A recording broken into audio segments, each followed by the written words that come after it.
pembiayaan di bulan Maret, April, dan Mei tentunya semuanya menjalankan apa yang menjadi arahan dari pemerintah maupun OJK, dan kita bersama-sama mungkin bukan hanya perusahaan pembiayaan tetapi juga perbankan dan semua pelaku industri jasa keuangan baik bank maupun non-bank membantu para debitur dan nasabahnya agar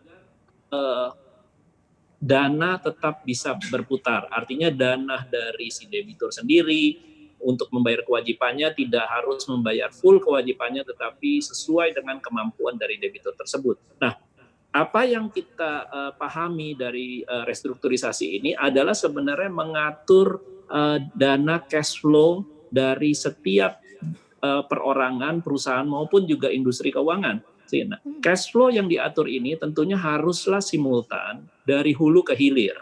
Nah, dari hulu ke hilir begini, yang saya maksud begini adalah debitur tentu tidak bisa memenuhi kewajiban yang sesuai dengan jadwalnya semula. Diaturlah yang namanya penjadwalan ulang atau rescheduling atau restrukturisasi. Nah, di sini yang kita namakan keringanan. Nah, kembali lagi perusahaan pembiayaan tentunya akan segera mengatur cash flow-nya. Nah, beberapa perusahaan pembiayaan misalnya mengambil langkah yang cepat, positif, terus minta restrukturisasi kepada perbankan, itu suatu hal yang sangat positif menurut saya. Ya. Nah, beberapa Artinya, yang Pak belum, Suwandi, tentunya... Artinya Bapak merespon positif ya perpanjangan relaksasi restrukturisasi yang diatur oleh OJK ini? Iya, kenapa kita katakan itu positif?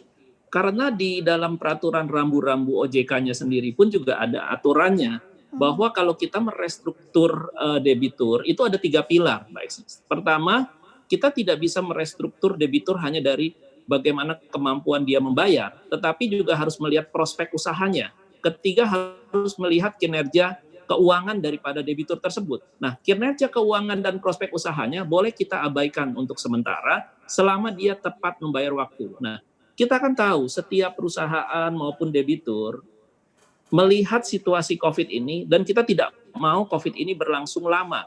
Artinya apa? Terhadap kemampuan pembayaran, kita sadari pasti akan semuanya punya kemampuan. 3 bulan ke depan, 6 bulan ke depan, dan tentu kita harapkan COVID-19 ini tidak selamanya akan bersama-sama kita.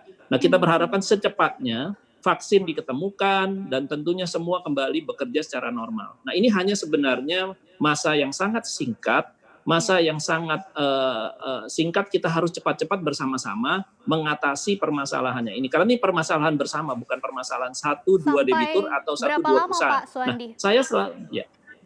Sampai berapa lama kira-kira relaksasi ini dibutuhkan? Kalau peraturan POJK-nya kan ada dituangkan dalam POJK 11 untuk perbankan, atau POJK 11 2020 dan POJK 14 untuk industri keuangan non-bank. Kami POJK 14, namun POJK-nya sama bunyinya. Itu kita bisa membantu debitur kita maksimal 1 tahun sampai dengan Maret 2021. Itu cukup menurut Pak Suwandi? Ya, kita semua berdoa lah ya, Mbak Eksis, bahwa COVID kita nggak mau terlalu lama kan. Mbak Eksis juga nggak mau terlalu lama kan. Kita juga mau kembali lagi bekerja secara normal, keadaan ekonomi juga bisa kembali seperti semula. Yang kita harapkan kan semuanya bisa kembali, kita semua bekerja, roda perekonomian baik, pertumbuhan ekonomi kita juga baik, dan pada akhirnya juga sebenarnya pertumbuhan ini akan membuat negara kita menjadi suatu negara yang resilient dan tahan akan apapun juga, itu yang kita ingin. Oke, sekarang